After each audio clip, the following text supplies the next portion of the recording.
গিয়েছিলাম ভাবি, দেখলাম কন্যার মাথাটা যেন ভাদ্র মাসের তালটা, যেন ওই রকম তার মাথাটা।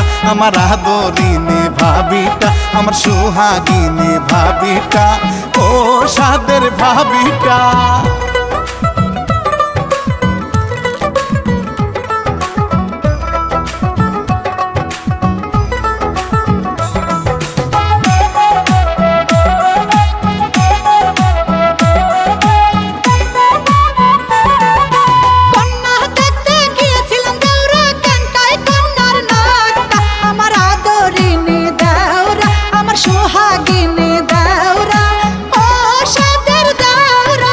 কন্যা দেখতে গিয়েছিলাম ভাবি,